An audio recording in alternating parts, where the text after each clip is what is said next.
Hi guys, welcome है दोस्तों आप सभी का। नमस्कार।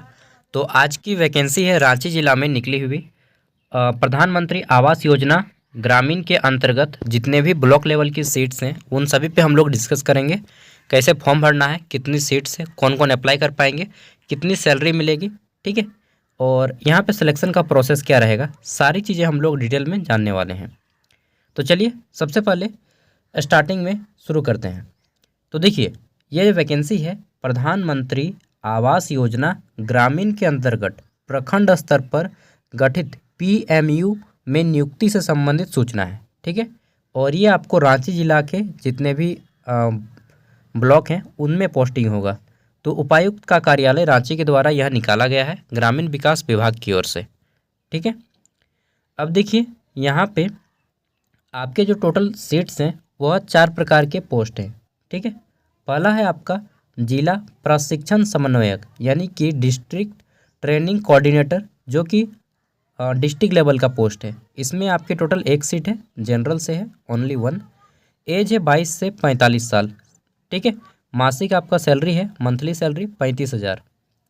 नेक्स्ट है आपका लेखापाल सह कंप्यूटर ऑपरेटर जिला स्तर का, ठीक है। यानी कि ये डिस्ट्रिक्ट लेवल के अकाउंटेंट कम कंप्यूटर ऑपरेटर की सीट है। इसमें 1 सीट है, ठीक है, जनरल से। सैलरी है 15,000।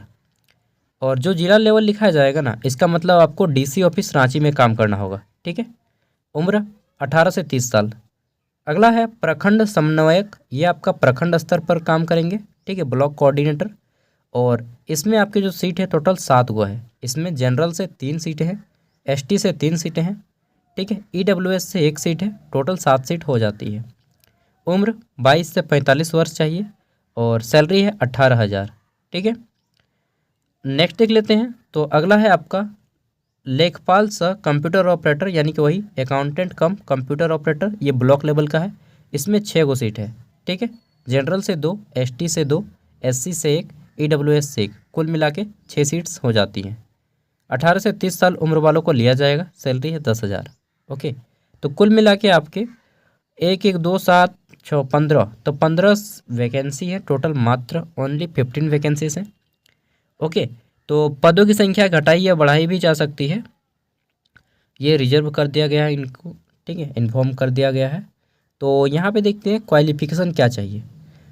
तो देखिए, पहला जो है आपका ट्रेनिंग कोऑर्डिनेटर, इसमें आपका बोला गया है कि आप या तो रूरल डेवलपमेंट या फिर मैनेजमेंट या फिर कोऑपरेटिव मैनेजमेंट या सोशल वर्क में ग्रेजुएट हो विथ 3 ईयर ऑफ एक्सपीरियंस हो आपके पास वर्क नॉलेज का, ठीक है, सर्टिफिकेट भी हो।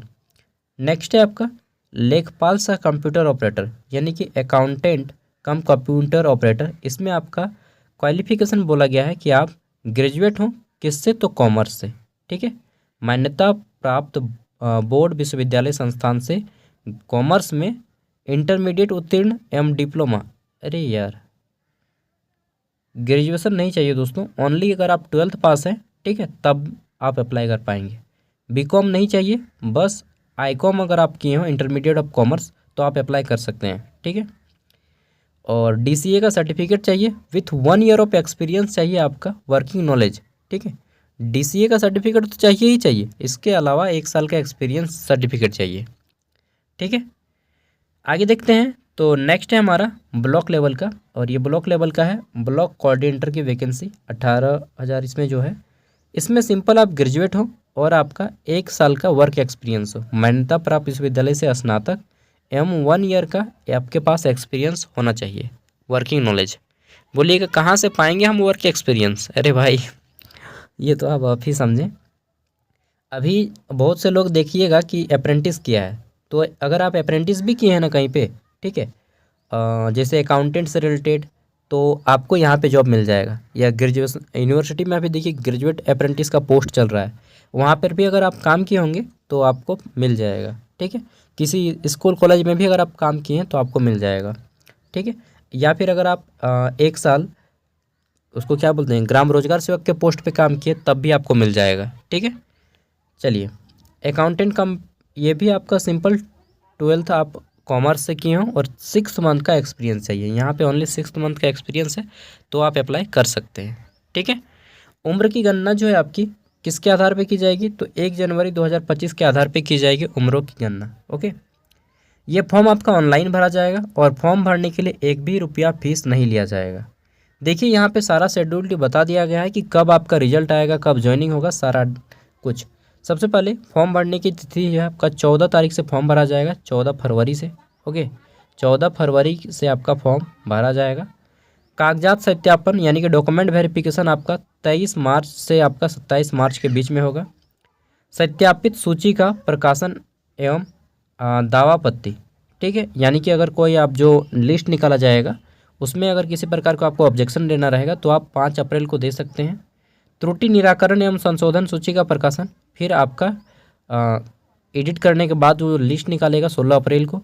वहीं अर्हता परीक्षा केवल क्वालिफाइंग मार्क्स के लिए आपको एग्ज़ाम होगा 25 अप्रैल को।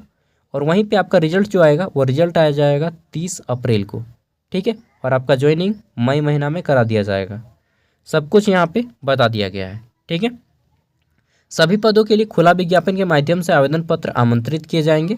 आवेदन पत्रों की जो संख्या है वह अत्यधिक होने की स्थिति में प्रारंभिक मेगा सूची तैयार की जाएगी और एक पद के विरुद्ध न्यूनतम अभ्यर्थी की संख्या का निर्धारण चयन समिति द्वारा किया जाएगा। प्रारंभिक मेगा सूची अनिवार्य वांछनीय शैक्षणिक योग्यता एवं अनुभव जहां आवश्यक हो के प्राप्तांक के आधार पर तैयार किया जाएगा।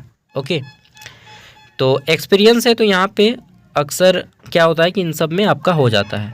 अब देखिए सिलेक्शन का प्रोसेस मैं डायरेक्टली आपको समझा देता हूँ। सबसे पहली बात अनिवार्य शैक्षणिक योग्यता, मतलब किसी में जो बीकॉम मांगा है तो बीकॉम, और अगर किसी में ग्रेजुएशन मांगा है तो ग्रेजुएशन, उसमें जितना परसेंट आप मार्क्स हासिल किए हैं उतना परसेंट आपको यहाँ पे मिलेगा। मान लीजिए आपने ग्रेजुएशन में 60% मार्क्स लाए हैं, ठीक है, या 12th में आपने 60% मार्क्स लाया है तो आपको 50 का 60% मिलेगा। 50 का 60% कितना होता है, तो 30 होता है, 5 छक 30, ठीक है।